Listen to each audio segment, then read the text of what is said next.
बिस्मिल्लाहिर्रहमानिर्रहीम। अस्सलाम वालेकुम। मैं हूँ आपकी शेफ़ रुबीना। क्या हाल है आपका? आज हम बनाने जा रहे हैं करेले गोश्त। बहुत ही आसान रेसिपी है।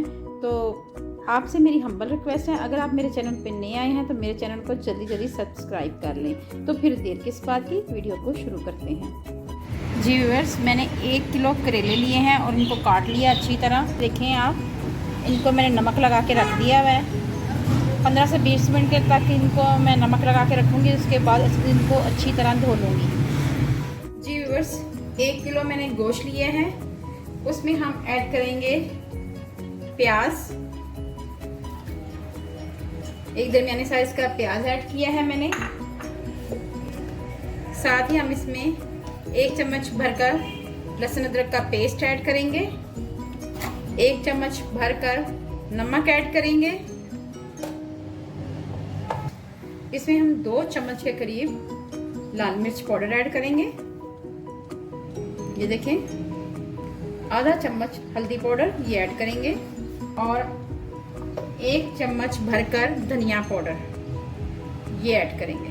ठीक है व्यूअर्स, मेरी आपसे हम्बल रिक्वेस्ट है कि आप मेरे चैनल पर नए आए हैं तो मेरे चैनल को सब्सक्राइब कर लें।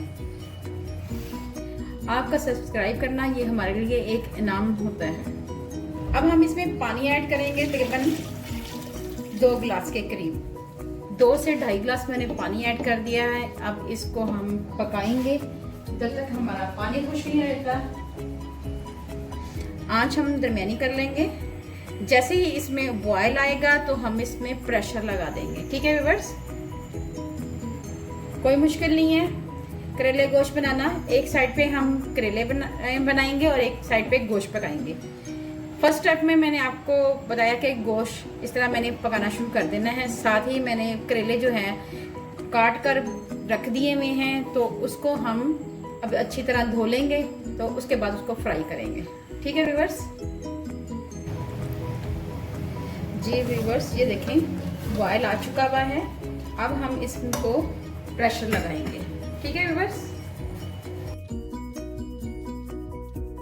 सबसे पहले पैन में हम ऑयल ऐड करेंगे। 1/4 कप के करीब हमने ऑयल ऐड करना है। जैसे ही हमारा ऑयल गर्म होगा, हम इसमें 1 किलो के करीब करेले थे जो मैंने अच्छी तरह धोकर खुश्क कर लिए हुए हैं, ये ऐड करेंगे।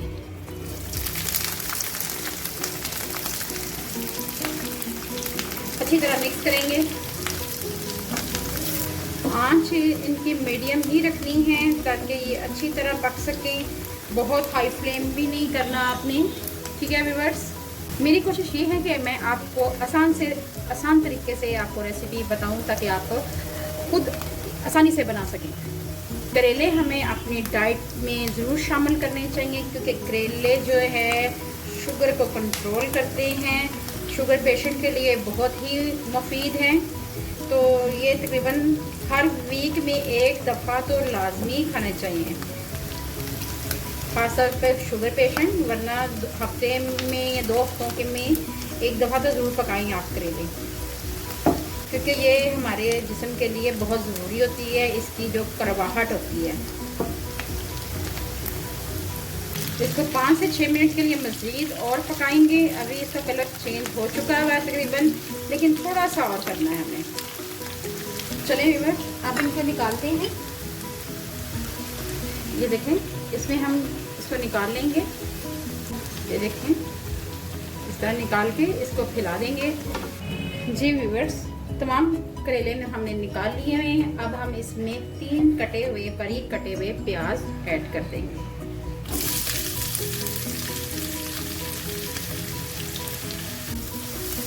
और इनको 2 से 3 मिनट के लिए मज़ीद पकाएंगे।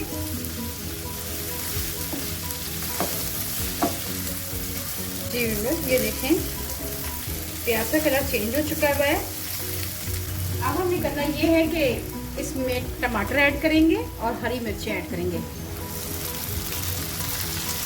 3 अदद मैंने दरमियाने साइज के टमाटर लिए थे और 3 ही मैंने हरी मिर्चें ली थी। उनको बरीक बरीक कट कर लिया होता है।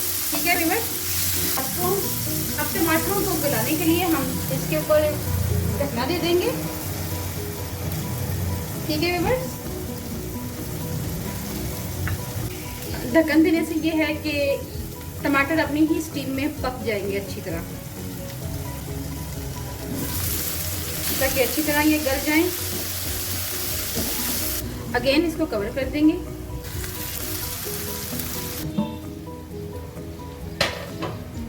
जी व्यूअर्स, ये देखें गोश्त हमारा अच्छी तरह पक चुका हुआ है और गल चुका हुआ है। अब हम इसी को भी टमाटर और प्याज में ऐड कर देंगे। ठीक है व्यूअर्स, इसमें ये सारे गोश्त को ऐड कर देंगे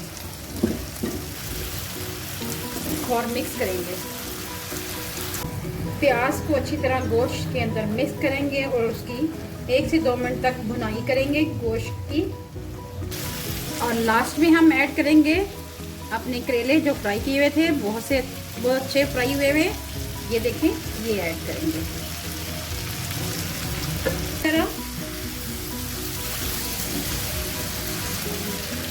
जी व्यूअर्स, अब हम इसको 1 से 2 मिनट के लिए मज़ीद पकाएंगे और आखिर में हम ऐड करेंगे गरम मसाला।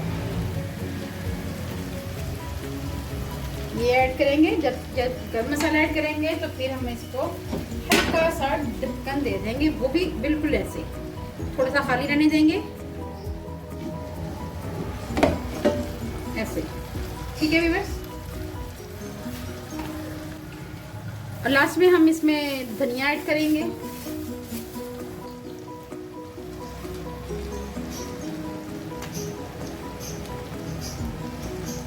ठीक है व्यूअर्स, मज़ेदार करेले गोश्त हमारे तैयार हैं। अगर आपको मेरी रेसिपी अच्छी लगी तो मेरे चैनल को लाइक करें, शेयर करें, सब्सक्राइब करें और बेल आइकन को ज़रूर प्रेस करें ताकि लेटेस्ट नोटिफिकेशन आप तक पहुंच सके। अपना और अपने प्यारों का ख्याल रखें, दुआओं में मुझे याद रखें।